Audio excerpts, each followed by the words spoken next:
Secreteers. So this is Matt, and today I'm just going to talk about um, being playful and the magic of the secret.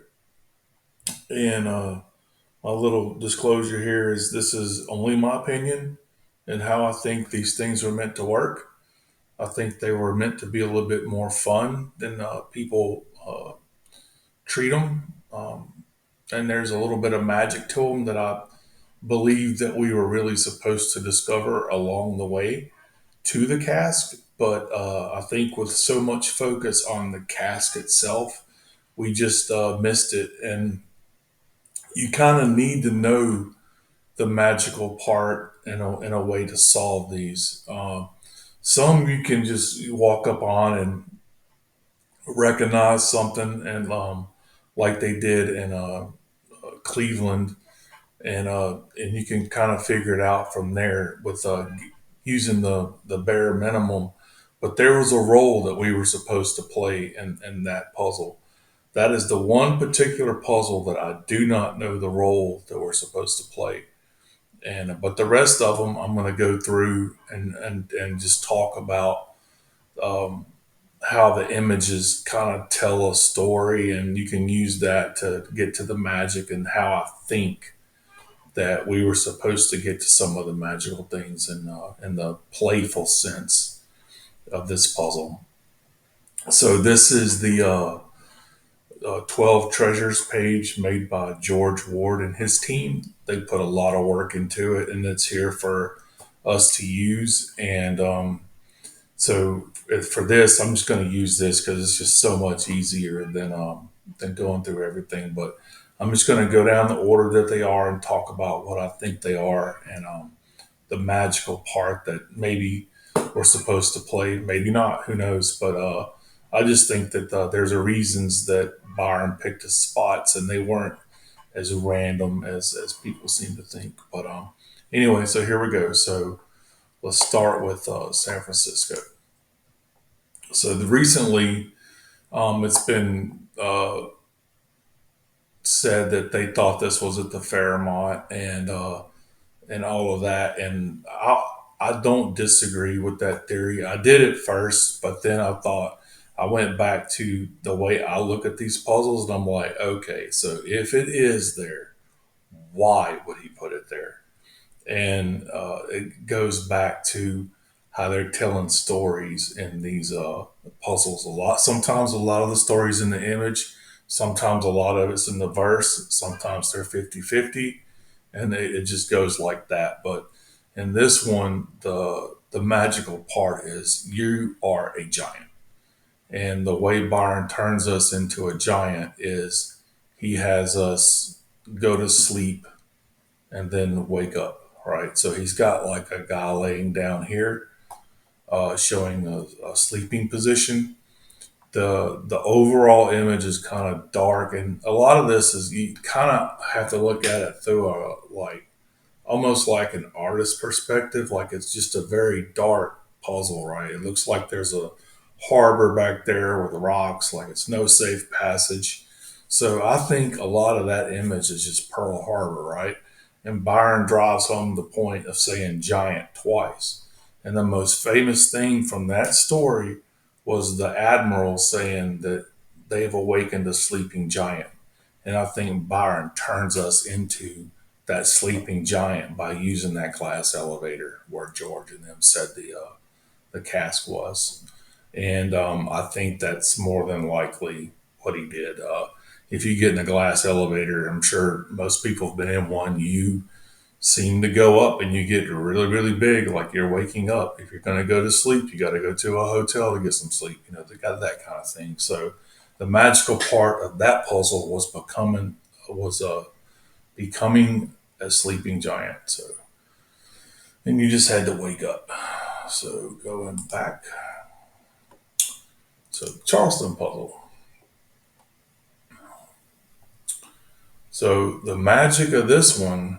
So John tells a specific part of the story on this one, and you can figure out if you know enough, the story is the Burr Hamilton duel. So the way you get that one is Edwin and Edwina named after him. Edwards was the name that Burr took after he shot Hamilton. Wordlaw defended. He was acquitted of that because he was acquitted in another trial for something completely different, but he was also defended in the fact that they didn't, nobody cared because they had kind of agreed to it. Between two arms extended is the duel itself. So that word right there, weights, is an interesting word because in some accounts that I've read, as soon as Burr fired his shot, he realized that Hamilton's bullet didn't go anywhere near him. Right, he didn't feel it or anything. So he yelled "wait" when he realized Hamilton threw his shot away. So just I found interesting, just thinking about it, that word "waits" is in there. And then White House close at hand is just Burr never getting to the White House because he was a vice president, and then he lost all support in ever getting to the White House. So hear the cool, clear song of water. Standing to listen to the birds. That's him standing there in the duel about to fire a shot. The clear song of water could be him dying in the boat, going back across. But all of these are little hints to the Burr Hamilton duel.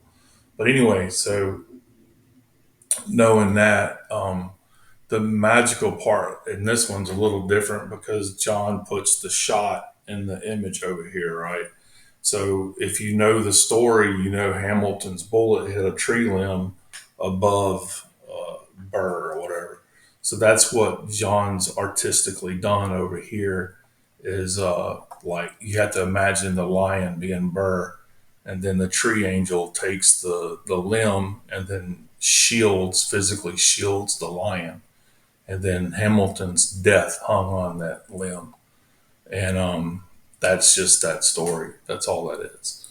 And the magic of that is so the magical part of that is like Byron's putting the tree fairy in history, right? Saying somebody was there and they pushed the limb down and blocked Burr shot, kind of in a fun way. You could imagine that, but you have to do all this in Charleston. You would have to go to Philadelphia Alley, but forever they've called that thing Bueller's Alley.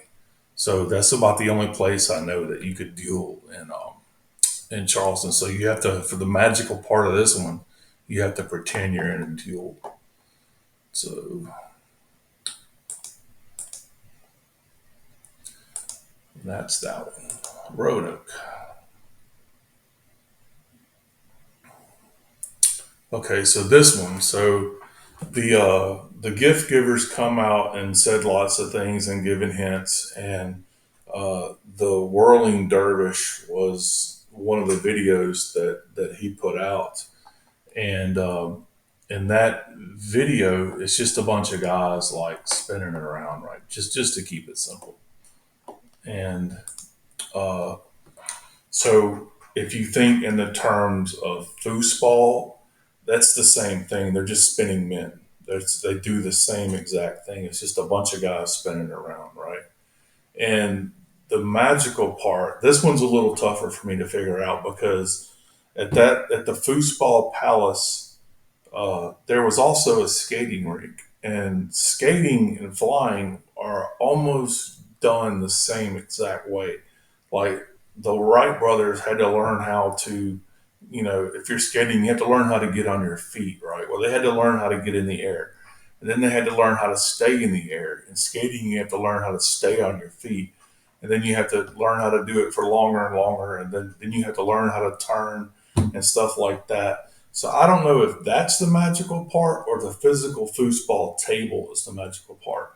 And the reason it could be the table as well, and it's, with all the gift giver clues, I'm thinking it's probably more the table, although he could have done it with roller skating.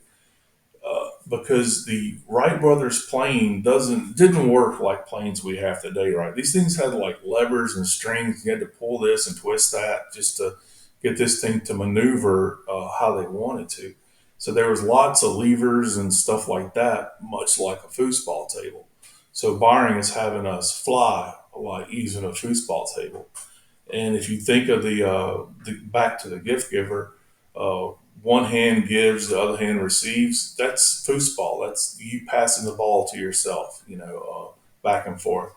And so that's the magical part of that one was we were flying a plane at a foosball table and somewhere close to there the cask was. But like I just took for this particular puzzle, I didn't understand like all of those clues at first because I'm kind of like, what's the point? Like all of that area has changed, like all of it has. And I've got my idea of where it is over there, but I mean, it wouldn't. I seriously doubt it would even be there now. But anyway, but that was the magical part was we were supposed to pretend we're flying like an old glider using levers like on a foosball table.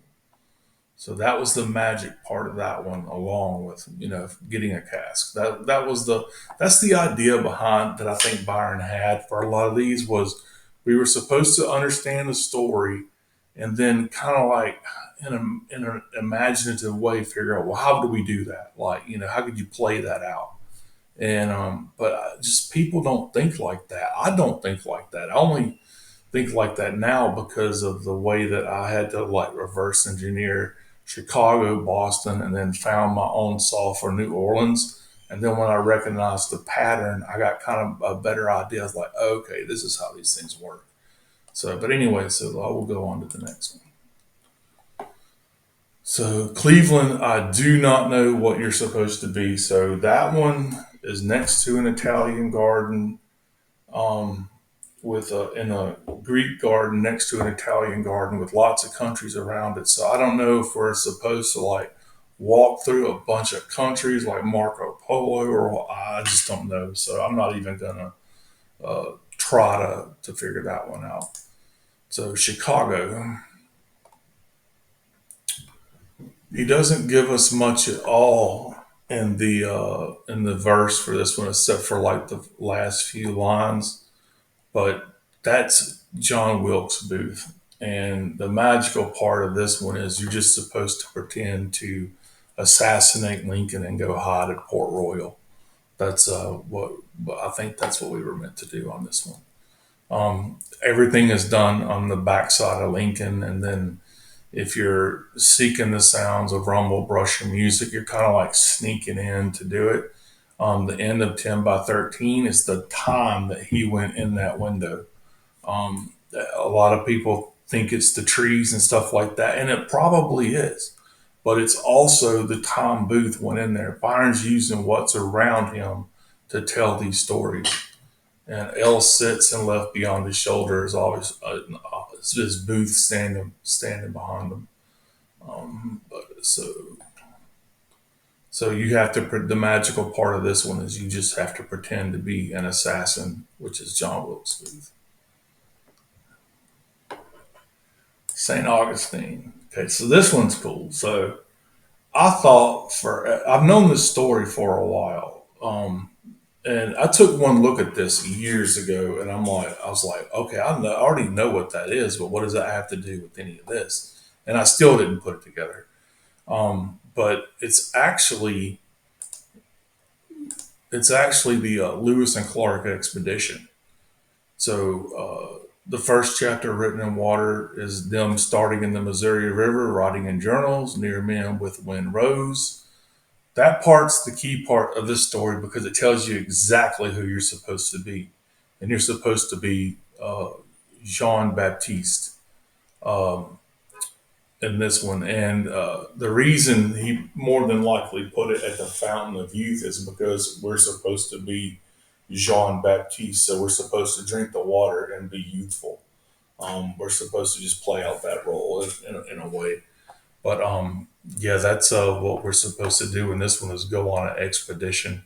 And there's other parts of this one too, because like if you ever read the Lewis and Clark journals, they a lot of I always thought it was like them going down the Oregon Trail and doing all this stuff. But no, a lot of it was them just sitting around hanging out with like Native Americans and then watching them and learn their culture, their traditions, and stuff like that. So it's kind of a cool spot that he picked to put this one because you can do kind of all that there too if you're playing out that role and trying to pretend to be that.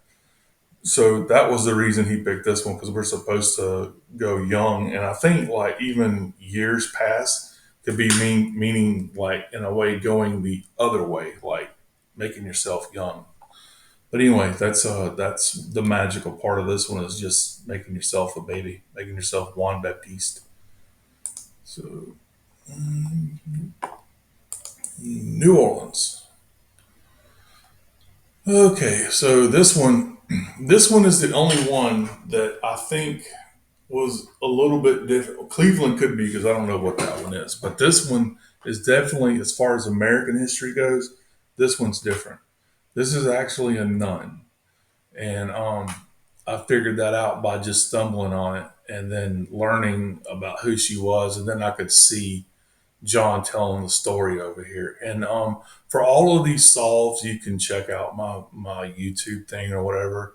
Um, I share everything because most of these places I'm not. I went to New Orleans like 5 times, and then and I was getting somewhere on it, but then the property was sold, and the other people just didn't respond, so I gave up. But and it's like 50-50 it was there because they had done construction where Byron had put it.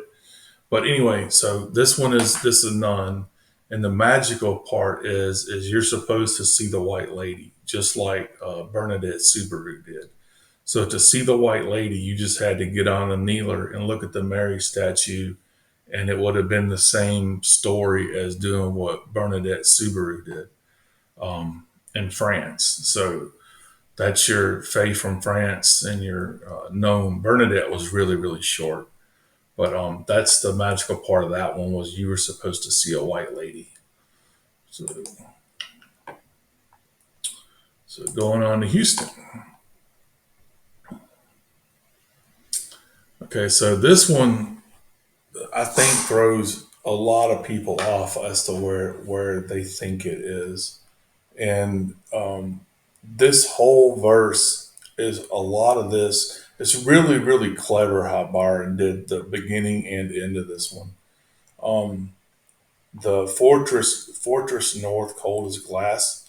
It's like you have to like. That's nothing you're going to physically see. That's just a description of space. Like you couldn't. Space was very hard to get into, much like a fortress. It's very cold and it's transparent. And Friendship South is like the Friendship 7. Take your task to the number 982. That's how long it took us to get to the moon. It took us 2,982 days from the time that Kennedy gave his speech for us to get to the moon. So all of this right here is just going to the moon. The falls gently. That's the boosters falling back. And then a whistle sounds. And the reason a whistle sounds is because you're back on Earth. You've made it back to Earth. You can't whistle in space. It doesn't work. So that's all that is it's not, it doesn't say you'll hear a whistle. It just says a whistle sounds like a whistle can sound.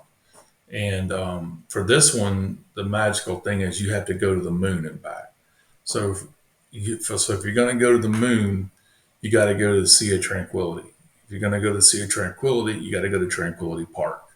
And there's a moon in that park, and you got to go to that moon and back to the center for a light. And that's that one. So the magic of that one is going to the moon. You just have to pretend you're going to the moon. All right, so Montreal. This one's an interesting one to me because I know who it is, but I don't understand. The guy did so much, it's hard to know what we're supposed to do. That's the problem. So, a wingless bird ascended, born of ancient dreams of flight. And there's another one. Oh, you'll see an arc of lights, weights and roots extended. If you put all of those, rearrange those a little bit, it's the story of Benjamin Franklin and the kite experiment. That's all that is. So, So in this one, we're supposed to be Franklin.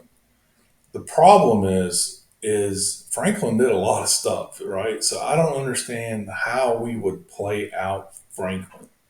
Um, there, I'm guessing like we had to go to the Windsor station or the Windsor Hotel. You got to go where the Windsors to fly your kite.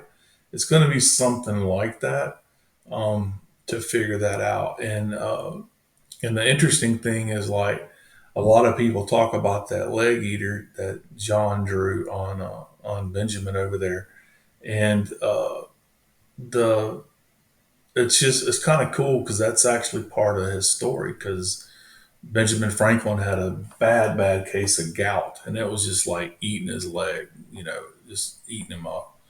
And if you look at this like in an artistic way, it's kind of just saying artist of manipulation. Like his hands are just showing physical manipulation, which is exactly what Franklin did. He went over there and manipulated the French to get support that we needed. So I don't know if Byron is having us go to a French speaking city to kind of like be Franklin that way. Um, but this one is definitely Franklin. I just don't know what and where we're supposed to go and what we're supposed to do for this one. But yeah, it's just kind of cool because, like, if you take away this flower and this leg, it kind of looks like you got the Liberty Bell there too. So for the longest time, I was looking in Philadelphia for this one because it's kind of got the, you know, I just with the Liberty Bell looking thing in there. I kind of thought that was what that was, but I do believe it is Montreal. But I just don't understand how we play Franklin in Montreal. But that's what we're supposed to do. But anyway, so the magic of this one is you're supposed to play Franklin. Now, whether you fly a kite or all the other crazy stuff he did, I don't know. To take your pick. So Milwaukee. So this one is interesting because it's kind of like I don't know. I don't know. I believe I know what this one is, but I'm like 50-50 on what it could be. But if you look at this area over here, that looks like a blast to me. And then you see like he illustrates a big puff of wind coming through and just total, desolation. So it kind of looks like the Manhattan Project or the atomic bomb or something like that. And so I looked at like you'll see a letter from the country, like that's Japan surrendering, or something to that effect. It's interesting. The ascend the 92 steps. 92 is uranium. Um, it's just a lot of this just kind of says atomic energy or something like that. Wonderstone's hearth, like when they did the test, it released enough energy that would like a volcano would, and I think that may be what that is. But I just like I said, this is all guessing on this one, but it just seems like a lot of this is the atomic bomb thing. But anyway, that's all I got for this one. I really don't know the magic of this one, to be honest. I'm assuming like if I had to guess, it would have been in MacArthur Park or whatever that park is over there. And I think we were supposed to like accept a surrender or see an explosion.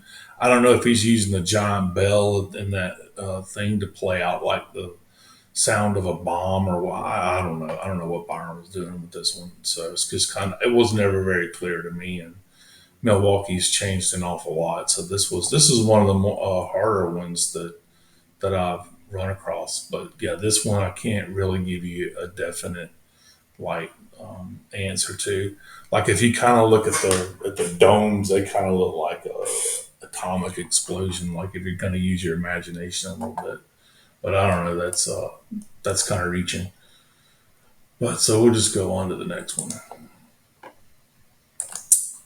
Boston. So for Boston, um, Boston is Revere, and I think what a lot of people missed was just all of the silver she's wearing, the ornamental silver. Paul Revere was a silversmith. He has like man hands, and I think this person is supposed to be Paul Revere. She's wearing an apron. She has this apron tied around her here, and I think that's what we were supposed to get out of this one. And if you're going to be Paul Revere, the magical part is you got to go relay your messages. So you got to go touch base with someone so they can go touch base with somebody else and they can touch base with somebody else until you make it back home. And that's why Byron picked that football field. I mean, sorry, that baseball field. Um, that's uh that's where he played that out. Was that was the magical part? Was we were supposed to see that ship, and in our mind we're going past it, we're sneaking under the bow of it, and we're going to touch base with all those bases until we get back home. So that was the magical part of that one. And the last one is New York.